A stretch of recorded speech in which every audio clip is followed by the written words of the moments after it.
the dangerous wisdom that comes with the Sophia stage. Carl Jung. There comes a point in a man's life when something shifts, not gradually, not gently, but like a crack running through stone. You look at the things that once drove you, the ambition, the conquering, the need to prove, and they feel hollow, not because you failed, because you succeeded, and it still wasn't enough. You've done what you were supposed to do. You built, you fought, you provided, and yet now in the quiet hours, a strange feeling rises, a pull toward something you can't name. A woman who doesn't exist in flesh but lives somewhere behind your ribs, whispering things your rational mind doesn't want to hear. She doesn't ask you to be stronger. She asks you to be stronger. She asks you to be true. If that unsettles you, good. Because what we're about to explore today is one of the most misunderstood and frankly dangerous stages of psychological development that Carl Jung ever described. He called it the Sophia stage, the final and deepest encounter a person can have with the feminine within their own psyche. And he warned us, this is the stage where men either transform completely or lose themselves entirely. This isn't about romance. This isn't about women. This is about a confrontation happening inside you right now that most people will spend their entire lives running from. And here's what almost nobody tells you. The wisdom that Sophia offers doesn't feel like wisdom at first. It feels like falling apart. So if you've been feeling lately like the ground beneath your identity is shifting, like the rules you built your life on no longer apply, like something ancient and unnamed is asking you to surrender everything you think you are, then stay. Because Jung mapped this territory over 100 years ago, and what he found there will either disturb you or set you free, possibly both. Before we dive in, take a moment to like this video, subscribe, and leave a comment. Have you ever felt a pull toward something deeper, something your logical mind couldn't explain? Tell me about it. I want to hear your story. Now let's go deeper.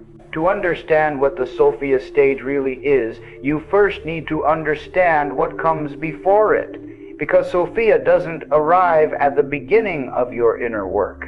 She arrives at the end, or more accurately, at the place you thought was the end, only to discover it's a doorway into something vaster than you ever imagined. Jung described 4 stages of the anima, the feminine presence that lives inside every man's psyche. And before you resist that idea, before the word feminine triggers something defensive in you, stop for a moment. This has nothing to do with being soft or weak. Jung saw the anima as one of the most powerful forces in the human soul. Ignore her and she will destroy you from the inside. Relate to her consciously, and she becomes the bridge to everything you've been searching for. The first stage Jung called Eve. This is the most primal level. Here, the feminine is experienced purely as biology, as mother, as nurturer, as the body that feeds and sustains. At this stage, a man relates to women and to his own inner world in the most basic way.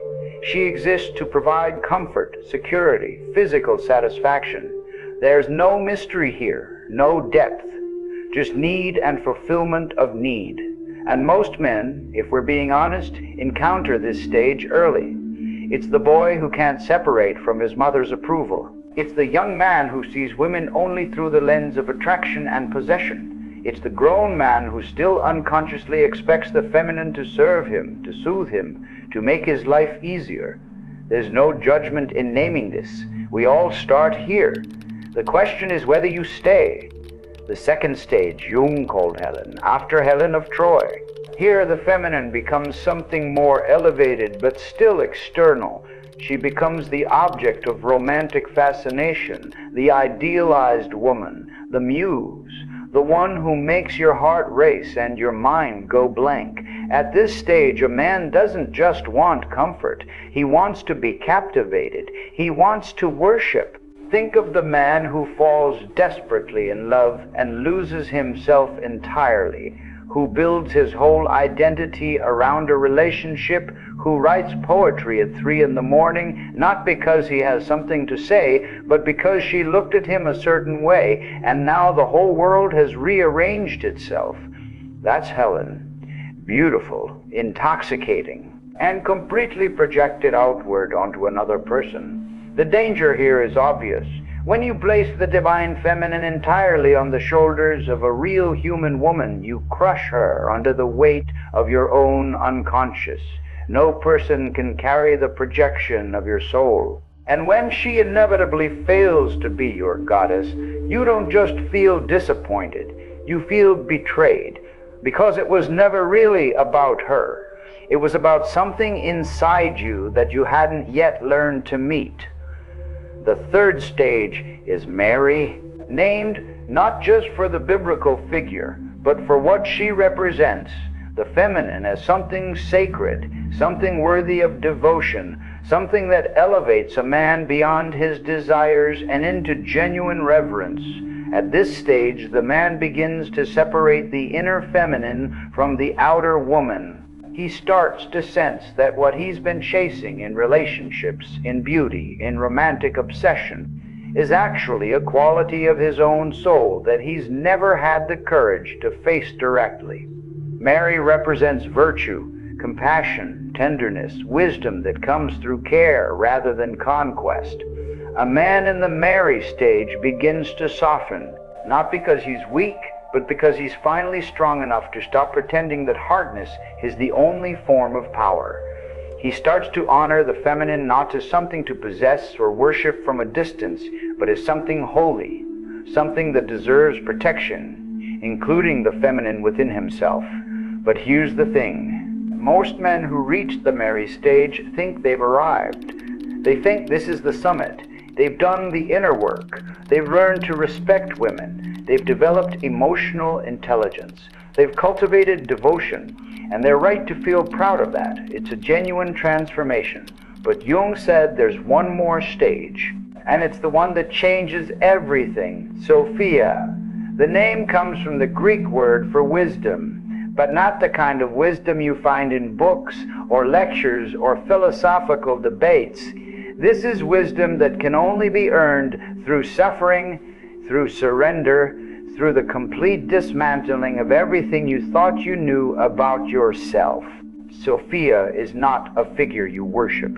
She is not a woman you love. She is not even an ideal you aspire to. Sophia is the living wisdom of the soul itself. And encountering her is the most dangerous and most transformative experience a man can have. Let me tell you why it's dangerous. Because Sophia doesn't add to you. She subtracts. She doesn't make you more. She strips you down to what's real. And for a man who has spent his entire life building, accumulating, achieving, proving, that process feels like annihilation. Imagine you spent 40 years constructing a building, brick by brick. Every accomplishment, every identity, every role you play, father, husband, professional, leader, thinker, provider, it's all there, stacked neatly, structurally sound, impressive from the outside. And then Sophia walks in and says, "This is beautiful, but it's not you, and now it has to come down." That's the Sophia stage. Not construction, deconstruction, not gathering, releasing, not becoming more of who you are, becoming less, until what remains is something you can't name, can't claim, can't perform, something that simply is. And that terrifies people. It should. Jung understood that the encounter with Sophia is where the ego meets its final and most formidable challenge, because at every previous stage, the ego could still maintain its position. In the Eve stage, the ego says, "I need." In the Helen stage, the ego says, "I desire." In the Mary stage, the ego says, "I revere." But in the Sophia stage, the ego says, I revere. But in the Sophia stage, the ego has nothing left to say, because Sophia, she speaks the language of the soul. And the soul doesn't care about your titles, your achievements, your carefully constructed identity. The soul cares about truth, and truth, real truth, the kind that reaches bone, is not something you can negotiate with. Let me ask you something. Have you ever had a moment, maybe late at night, maybe in the middle of an ordinary day, where suddenly everything you believed about yourself felt like a costume, where the roles you play, the words you use, the image you project, all of it suddenly seemed thin, almost transparent, and behind it was something vast and nameless and terrifying? That's Sophia knocking. And most men, when they hear that knock, do everything in their power to pretend they didn't hear it. They throw themselves back into work. They start a new project. They pick a fight. They pour a drink. They find a distraction, any distraction, to avoid sitting with the unbearable weight of that moment. Because if they sit with it, if they actually open the door, they know instinctively that nothing will ever be the same. The life they've built, the person they've pretended to be, the story they've been telling themselves, all of it will have to be renegotiated. And that's not a metaphor. That's a lived experience that shakes you physically. Your hands tremble, your chest tightens, your sleep fractures, your appetite changes. Your relationships feel suddenly unfamiliar, like you're seeing the people in your life through different eyes, and you're not sure you like what you see. Not because they've changed, because you have, or more accurately, because you're beginning to. This is what Jung meant when he talked about the confrontation with the self, capital S. The self in Jungian psychology is not the everyday me that goes to work and pays bills and has opinions about politics. The self is the totality of your being, conscious and unconscious, light and shadow, masculine and feminine, everything you are and everything you've been afraid to be. And Sophia is the gateway to that totality. But you don't walk through a gateway like that casually. You crawl, sometimes on your knees. Let's talk about what actually happens when a man enters the Sophia stage. Not the theory, the lived experience. Because this is where most explanations get it wrong. They make it sound noble, elevated, spiritual, like you'll sit in meditation one morning and suddenly a golden light will descend and you'll feel at peace with the universe. That's not what happens. What happens is that the things that used to work stop working. The strategies you relied on, the defenses you perfected, the persona you spent decades polishing, they all begin to crack. And the cracks don't appear where you expect them. They show up in the places you thought were strongest. Maybe it starts with your marriage, not because anything dramatic happens, but because one morning you look at your partner and realize you have no idea who they actually are. You've been relating to your projection of them for so long that the real person has become a stranger. And worse, realize they've been relating to your persona, not to you. And neither of you has been brave enough to say so. Or maybe it starts with your work. The career that defined you for 20 years suddenly feels meaningless. Not in a dramatic, throw your laptop out the window way, in a quiet, creeping way, like the color has slowly drained from a painting you used to love. You still go through the motions, you still perform, but the fire is gone, and no amount of goal setting or motivational content can reignite it, because the fire wasn't about the work, it was about the identity the work gave you. And that identity is dissolving. Or maybe it starts with your body. A health scare, a sudden awareness of mortality, the realization that the machine you've been driving at full speed for decades is not in fact invincible. And with that realization comes a question you've been avoiding your entire life. If I'm not going to live forever, then what am I actually doing with the time I have? Not what am I accomplishing? Not what am I accomplishing? Not what am I building? What am I being? What is this life actually for? That question, right there. That's Sophia's question. And once she asks it, you can't unhear it. Jung wrote extensively about the concept of the midlife crisis, and while that term has been diluted into a cliché about sports cars and younger women, what Jung actually described was something far more profound. He described a psychological death, a point at which the ego, having reached the peak of its development, begins to realize that everything it has built was built on incomplete foundations. Not wrong foundations, incomplete ones. And the completion requires something the ego cannot provide.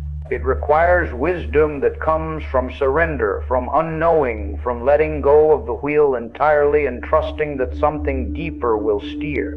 That deeper something is what Jung pointed to with Sophia. Now, I want to be very clear about something. This process is not limited to men. Jung framed the anima stages in masculine terms because he was describing the masculine psyche's relationship to its inner feminine. But the equivalent process exists for women through what Jung called the animus, the masculine element within the female psyche. The journey toward Sophia, toward deep soul wisdom, is a human journey. I'm using the language Jung used because it's precise and because the anima framework is what he specifically connected to Sophia. But if you're a woman listening to this and you recognize yourself in every word, trust that recognition. The soul doesn't check your gender before it cracks you open.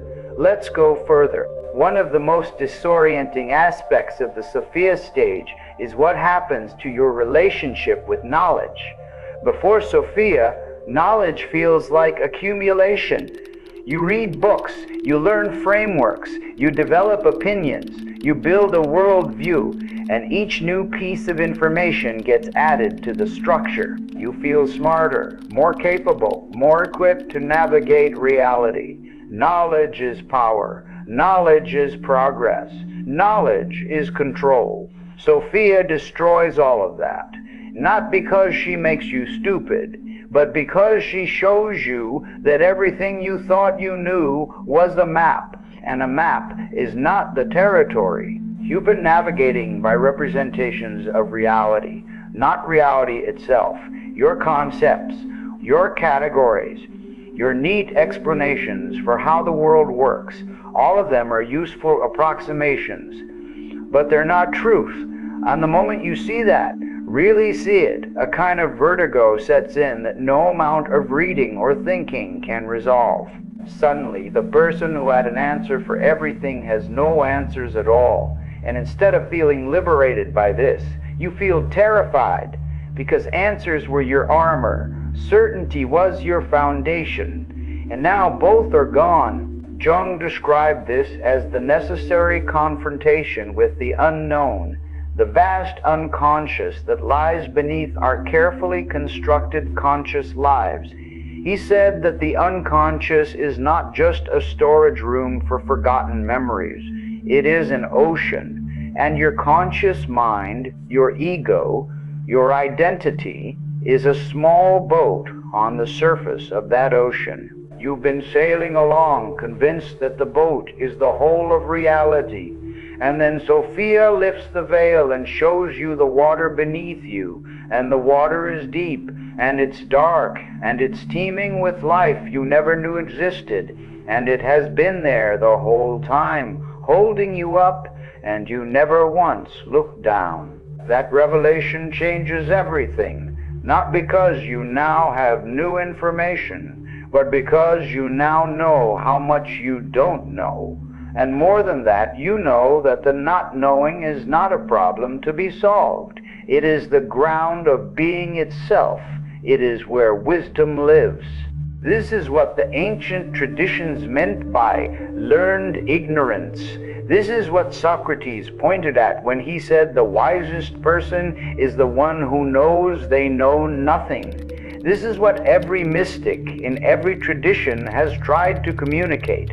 But hearing it as a concept and experiencing it as a lived reality are two completely different things. The concept is comfortable, the experience is shattering, and here is where the danger of Sophia becomes very real. Because when a man loses his certainty, when the ground of his identity gives way, when the answers he built his life on dissolve, he is in the most vulnerable psychological position imaginable. This is the crossroads. This is where the path splits, and which direction he takes determines everything. One path leads deeper into the unknown, into the darkness that Sophia has revealed, into a willingness to sit with confusion, with emptiness, with the terrifying freedom of not knowing who you are or what your life means. This path is the path of individuation. It is the path Jung dedicated his life to mapping, and it leads eventually to a wholeness that cannot be described in words because it exists beyond the reach of language. The other path leads backward into compensation, into frantic activity designed to rebuild the structures that have collapsed, into new identities, new conquests, new certainties grabbed at desperately to fill the void. This is the path of inflation, where a man, unable to tolerate the dissolution of his ego, creates a bigger ego to replace it. He doesn't transform, he inflates. And inflation in Jungian psychology always ends in collapse. You've seen this. You've seen the man who hits 50 and suddenly becomes a guru, who discovers spirituality and immediately turns it into another identity, another performance, another way of being special, who trades his business cards for prayer beads but brings the same ego to the ashram that he brought to the boardroom, who talks about surrender while controlling everything, who preaches humility while positioning himself above everyone around him. That's not Sophia. That's the ego wearing Sophia's clothes. And it's one of the most seductive traps on the entire psychological journey, because from the outside, it looks like transformation. It sounds like wisdom. It even feels like progress. But underneath, the same fundamental structure is in place. The ego is still running the show. It's just redecorated the stage. Jung was ruthless about this. He warned that the encounter with the deeper layers of the psyche produces enormous amounts of psychological energy. What he called numinous experiences so powerful they feel divine. And when the ego gets hold of that energy, instead of being humbled by it, it claims it. I am enlightened. I have accessed higher consciousness. I am special. That's ego inflation. And it's the shadow side of every spiritual awakening. Sophia's real wisdom is the opposite. It says, you are not special. You are not above anyone. You are not beyond anything. You are simply more aware. And awareness is not a trophy. It is a responsibility. Let that land for a moment. Awareness is not a trophy. It is a responsibility. Because once you see, you cannot unsee. Once Sophia has shown you the depth of your own unconscious, the patterns you've been running, the projections you've been casting, the wounds you've been hiding, you don't get to go back to sleep. You are now accountable for what you know. And that accountability extends to every relationship, every decision, every word that comes out of your mouth. This is why Jung said the Sophia stage is not just a psychological milestone. It is a moral one, because wisdom without ethics is just cleverness in disguise. And Sophia demands more than cleverness. She demands integrity, not the performative kind that looks good on a resume, but the kind that lives in the gap between who you pretend to be and who you actually are. She demands that the gap close, not all at once, not perfectly, but relentlessly, honestly, with the full weight of your attention. And that is the most difficult thing any human being can do, not because it requires intelligence, but because it requires the one thing the ego hates most, Vulnerability. Think about that word for a moment. Vulnerability. What does it actually mean? It means being open to being hurt, being seen without armor, standing in the truth of who you are and allowing others to see you fully, without the persona, without the performance, without the curated version of yourself that you've been presenting to the world. For a man in particular, in a culture that has spent centuries equating masculinity with invulnerability, this is almost unthinkable. You've been trained since boyhood to armor up, to hide your weakness, to perform strength even when you're breaking inside, to never, under any circumstances, let anyone see you bleed. And now Sophia comes along and says, take it all off. Every piece of armor, every mask, every defense. Stand here naked and let me see what's underneath. Do you understand why men resist this? Do you understand why the Sophia stage feels not just uncomfortable, but genuinely dangerous? Because it is. Not physically dangerous, psychologically dangerous.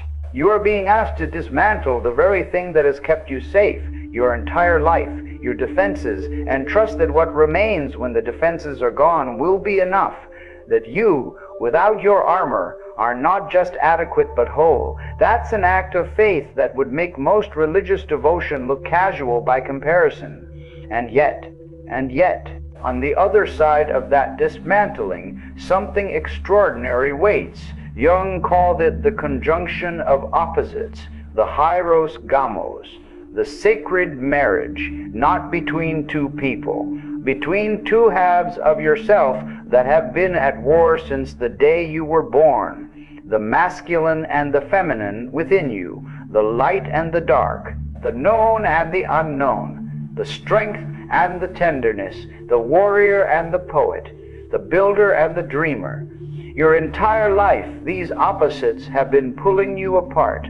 You've been forced to choose sides, be strong or be sensitive, be logical or be intuitive, be ambitious or be present, be in the world or be in your soul. Every culture, every family, every institution has demanded that you pick a lane and stay in it. Sophia says no. Sophia says the lane is the prison. Sophia says you are not one or the other. You are both. You are all of it. And the moment you stop trying to kill the parts of yourself that don't fit the approved story, the moment you let every piece of yourself breathe, something happens that Jung described as the most important event in psychological life. You become whole, not perfect, not finished, not above the mess of being human. Whole, meaning integrated, meaning you no longer have to exile parts of yourself to feel acceptable, meaning the war is over. Not because one side won, but because you finally realized there were never two sides. There was only you, in your totality, more vast and more complex and more beautiful than any single identity could ever contain. That is what Sophia offers. This is the dangerous wisdom. Not dangerous because it will harm you, but dangerous because it will end the version of you that is incomplete. And you have loved that incomplete version. You have built a life around it. You have made promises based on it. You have defined yourself by it. And now it has to go. Can you feel the weight of that? Can you sit with what it means?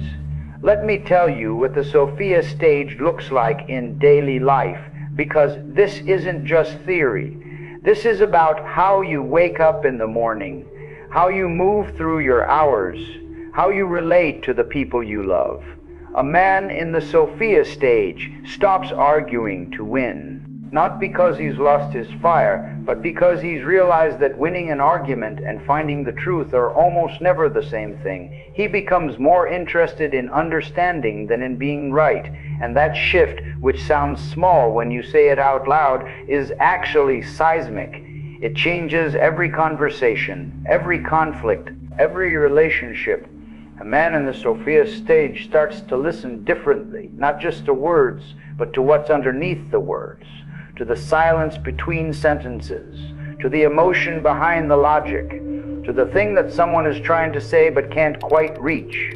He develops an ear for the unspoken, and when he responds to what's real, not just to what's been said. A man in the Sophia stage becomes comfortable with paradox. He can hold two contradictory truths at the same time without needing to resolve them. He can love someone and be angry at them. He can grieve and feel grateful. He can be uncertain about everything and still act with conviction. He stops needing the world to be simple because he stopped needing himself to be simple. A man in the Sophia stage feels more, not less. This surprises people. They expect wisdom to look like calm detachment, like the sage on the mountaintop who has transcended emotion. But that's not what Jung described.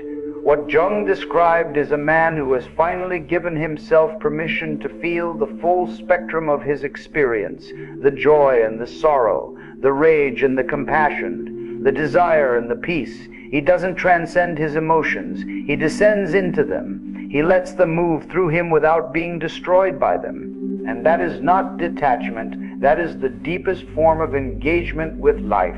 A man in the Sophia stage changes how he loves. This is perhaps the most visible transformation. Before Sophia, love is often a transaction. I give, you give. I perform, you approve. I provide, you stay. There's a ledger, even if it's unconscious, a scorecard, a calculation. After Sophia, love becomes something else. It becomes the willingness to be present to another person's full reality without trying to fix it, without trying to change it, without trying to make it more comfortable for yourself. It becomes the capacity to see another human being as they actually are, not as you need them to be, and to love what you see. Not because it's perfect, but because it's real. That kind of love is rare, and it's only possible when a man has stopped projecting his anima onto the women in his life, when he's reclaimed the feminine from the outside world and integrated it within himself, when he no longer needs a woman to complete him, to mother him, to inspire him, to save him, because he's finally learned to do those things for himself. And here's the paradox. When a man stops needing a woman to carry his soul, he becomes capable of truly meeting her for the first time as an equal, as a fellow mystery, not as a projection screen for his unconscious desires, but as an actual, separate, magnificent human being with her own depths, her own shadows, her own Sophia. That meeting, that true meeting between two whole people, is what Jung believed love was meant to be. And it only becomes possible after the Sophia stage has done its work. But let me be honest with you. The Sophia stage is not a destination you arrive at and stay. It's not a plateau. It's more like a tide. It comes and goes. You touch it and then lose it. You have moments of profound clarity followed by weeks of confusion. You feel integrated one morning and fragmented by nightfall. And that's not failure. That's the nature of the process. Jung never claimed that individuation was a straight line. He described it as a spiral. You keep circling back to the same themes, the same wounds, the same patterns. But each time you circle back, you meet them at a deeper level. What was unconscious becomes conscious. What was reactive becomes chosen. What was feared becomes faced. And Sophia walks with you through every circuit. She is patient in a way that the ego is not. The ego wants results. The ego wants to check the box, declare victory, move on to the next challenge. But Sophia doesn't operate on the ego's timeline. She operates on the soul's timeline. And the soul is in no hurry. The soul has all the time in the world. Because the soul knows something the ego can never accept, the journey is the destination. The process is the point. The becoming is the being. Let me tell you about a moment that many men experience in the Sophia stage, a moment that often goes unspoken because it feels too strange, too intimate, too inexplicable to share. You're alone. Maybe it's early morning, before the world has started its noise. Maybe it's late at night, after everyone else has gone to sleep.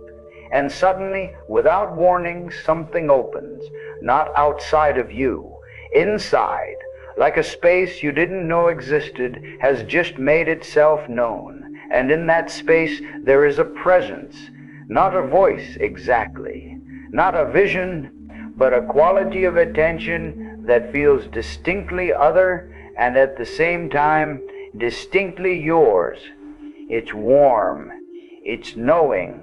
It carries a quality of compassion that is almost unbearable because it doesn't exempt anything. It sees your flaws, your failures, your betrayals, your picrality, all of it, and it doesn't turn away. It doesn't judge. It doesn't punish. It simply holds, like a hand placed gently on the back of a crying child, not fixing anything, just being there. That presence is Sophia, not as a concept, not as a stage in a psychological framework, as a lived experience of being met by the deepest part of your own psyche. And when it happens, something in you breaks, not painfully, tenderly, like ice that has been hard for decades finally letting the water move. Men don't talk about these moments. We don't have a cultural framework for them. We don't have words that don't sound ridiculous or mystical or soft. And so these experiences get buried, dismissed, forgotten, and that is a tragedy. Because these are the moments when the soul is doing its most important work. These are the moments when the false self dies and the real self draws its first conscious breath. Jung had these experiences. He documented them in the Red Book, his private journal of active imagination that wasn't published until decades after his death. In those pages, you see a brilliant, rational man wrestling with forces inside himself that defied every category his intellect could provide. He drew images, he wrote dialogues with figures from his unconscious. He surrendered his scientific authority to the demands of his soul. And what emerged was not madness. It was the most honest record of inner transformation ever written. When Jung describes his encounters with the feminine figures in his psyche, you can feel the Sophia stage unfolding in real time. The confusion, the surrender, the terror, the beauty. He didn't write about it from a distance. He lived it. And he risked his reputation, his career, his relationships, his sanity to follow where it led. That's the cost of this path. And I won't pretend otherwise. The Sophia stage will cost you something. Maybe several things. Maybe things you can't currently imagine giving up.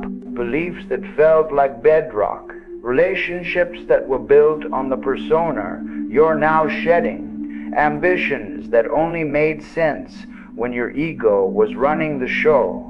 Certainties that kept the anxiety at bay. But here is what Jung discovered, and what every person who has genuinely entered this stage will tell you. What you gain is incomparably greater than what you lose, because what you lose was never truly yours. It was borrowed, constructed, assembled from the expectations of others and the defenses of your wounded younger self. What you gain is yourself, your actual self, the one that was there before the armor, before the performance, before the world told you who to be. And that self, your true self, is not the fragile, inadequate creature your ego always feared it would be. It is vast. It is deep.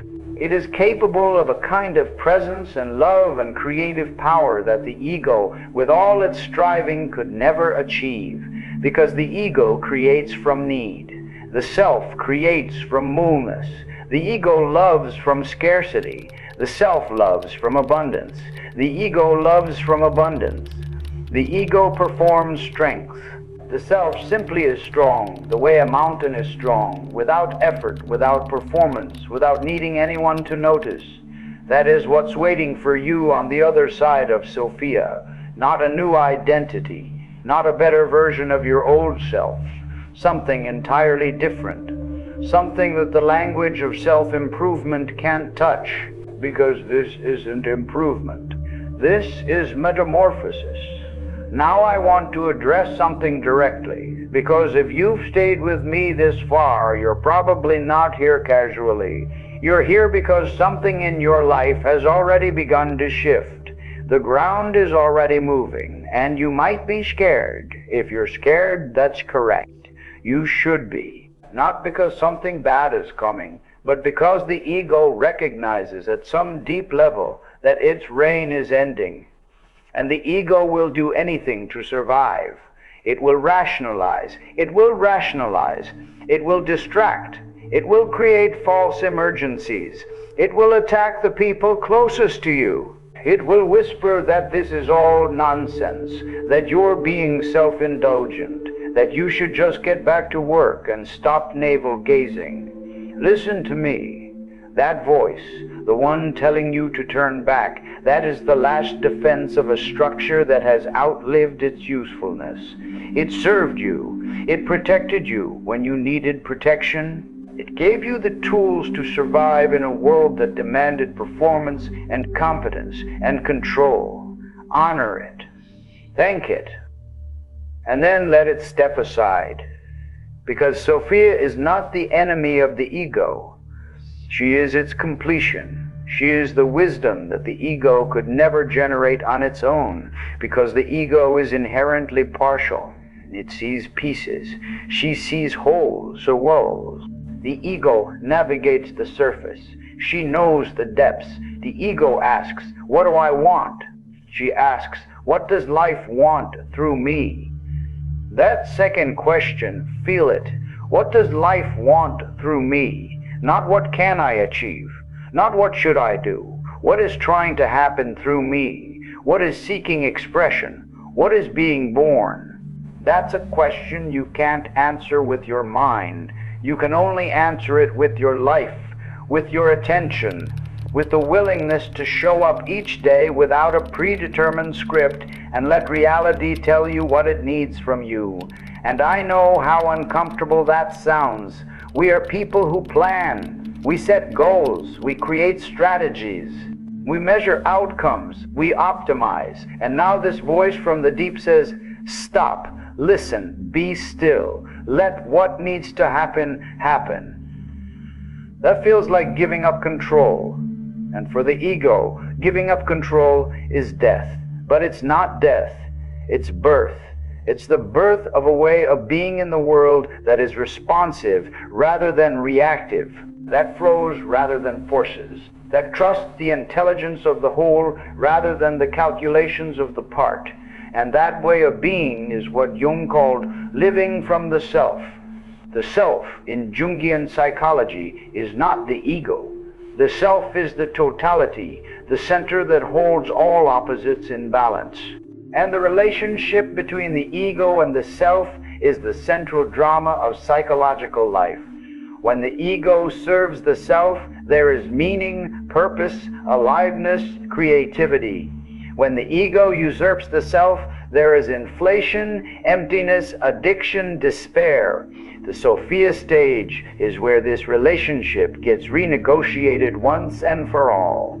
The ego, which has been sitting on the throne since childhood, is asked to step down, not to disappear, not to be destroyed, but to assume its proper position as the servant of something greater, as the executor of the soul's intentions rather than the author of its own agenda. That renegotiation is the most psychologically intense experience a person can go through.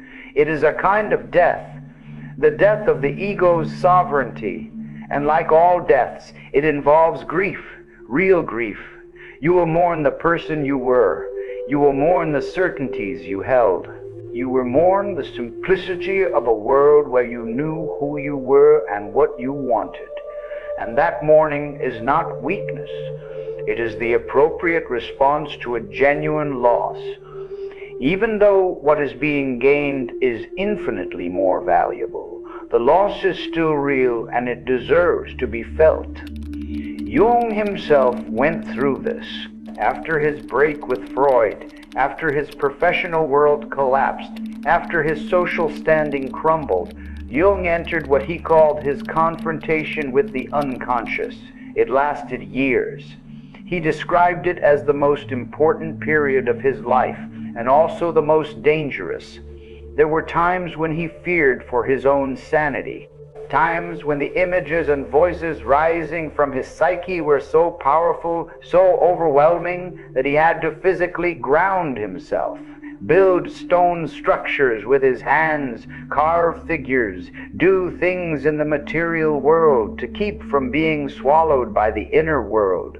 That's how powerful this process is. That's how real it is. This is not self-help. This is soul work. And soul work is not comfortable. It is not convenient. It does not fit neatly into your morning routine. It grabs you by the collar and drags you into the depths, whether you're ready or not. But here is the grace of it, and there is grace in it. Even in the darkest moments, you are never alone in the descent. Sophia walks with you. The feminine wisdom of your own psyche accompanies you into every darkness, every confusion, every loss of identity, whispering, "Keep going, you're closer than you think." What feels like dissolution is actually integration. What feels like falling is actually landing. What you have to let go completely before you can touch the ground. Let go completely. There's the instruction. And there's the terror. Because complete surrender means surrendering the thing you fear most to lose, your sense of being someone, your identity, your narrative, the story of your life that gives it meaning and direction and coherence. Sophia asks you to release even that, to float in the space between stories, to be, for a while, nobody at all. And in that space, in that emptiness, in that terrifying freedom of being nobody, something emerges quietly, without announcement, without fanfare, a presence that doesn't need a name, a knowing that doesn't need proof, a love that doesn't need an object, a strength that doesn't need a cause. That is what Sophia was trying to show you all along. That underneath every identity you've worn, underneath every mask you've built, underneath every story you've told yourself about who you are and what you're worth, there is something indestructible, something that was there before your first memory and will be there after your last breath. Something that watches your life the way the sky watches weather, without being changed by it, without being threatened by it, without needing it to be anything other than what it is. The mystics called it the witness. The philosophers called it being. Jung called it the self. And Sophia is the bridge that carries you there. But she's not gentle about it. She can't afford to be. Because gentleness would allow the ego to keep its grip. And the ego's grip is what's been keeping you from yourself your entire life. So she uses whatever it takes: loss, confusion, heartbreak, illness, failure, betrayal. Not because she's cruel, but because these are the only tools strong enough to crack the shell that the ego has built around your soul. Every man who has genuinely entered the Sophia stage can point to the thing that broke him open: the divorce, the diagnosis, the bankruptcy, the death of someone irreplaceable. The moment when everything he had counted on vanished and he was left standing in the ruins of his old life with nothing but the raw fact of his own existence. And in that moment, in those ruins, he discovered something he would never have found any other way: that he was still here, that he was still here, that he was still here, that he was still here, that the things he had lost, as precious as they were not him. They were what he had, not what he was. And what he was, what he is, what you are, is something that cannot be taken away. Because it was never given, it was never earned, it was never constructed. It simply is. That realization, that bone-deep, cellular level recognition that you are not your achievements or your failures or your relationships or your reputation or your body or your mind, that you are something prior to all of that, something the universe is doing rather than something the universe is happening to. That is Sophia's ultimate gift, and it changes everything, not because your circumstances change. Your circumstances might stay exactly the same. You might still have the same job, the same marriage, the same challenges, the same ordinary human life, but you are different within it. You are present within it in a way you weren't before. You are free within it in a way you didn't know was possible. Free not from responsibility, free from the illusion that your worth depends on outcomes, free from the tyranny of proving yourself, free from the exhausting performance of being someone, free to simply be. And from that freedom, something astonishing happens. You start doing better work, loving more deeply, creating more beautifully, not because you're trying harder, but because you're finally getting out of your own way. That's the joke at the heart of the Sophia stage. Everything the ego was striving for, excellence, connection, meaning, purpose, all of it becomes available the moment you stop striving. Not because striving is bad, but because striving from ego produces a fraction of what flowing from self creates. The ego is a candle. The self is the sun. And you've been trying to light the world with a candle while sitting on a star. As we reach the end of this journey, I want to leave you with something you can carry. The Sophia stage is not a club you join. It's not a level you achieve. It's not something you can force or rush or manufacture. It comes when it comes. It comes when you've exhausted every other option, when you've tried being the hero and the rebel and the sage and the lover and the warrior and the king, and none of them were big enough to contain who you actually are. When every costume has been tried on and discarded, when the closet is empty and you're standing there with nothing left to wear, that's when Sophia arrives, and she won't look the way you expect. She won't sound the way you imagined. She won't offer you answers. She'll take away your questions.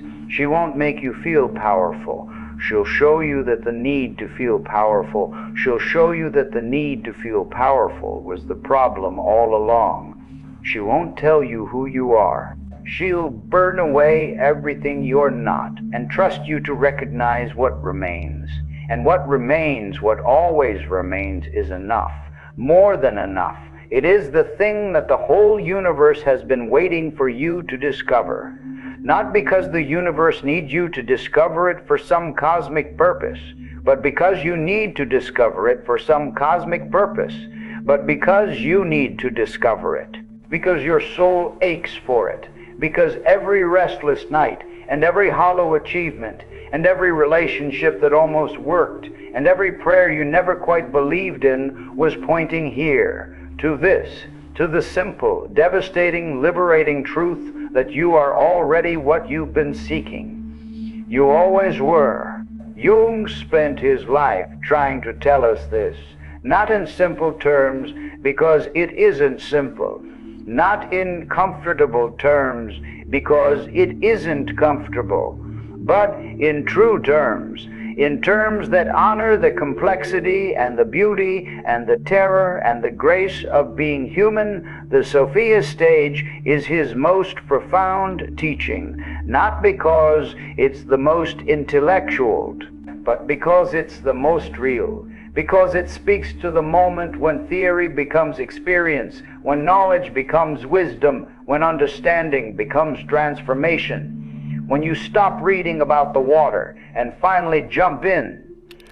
So here is my invitation, not to believe anything I've said, not to adopt a new framework or add another concept to your collection, but to pay attention to the strange stirrings inside you, to the dissatisfaction that has no name, to the feeling that there is more, not more to achieve, but more to discover, more to surrender to, more to discover, more to discover, more to become by becoming less.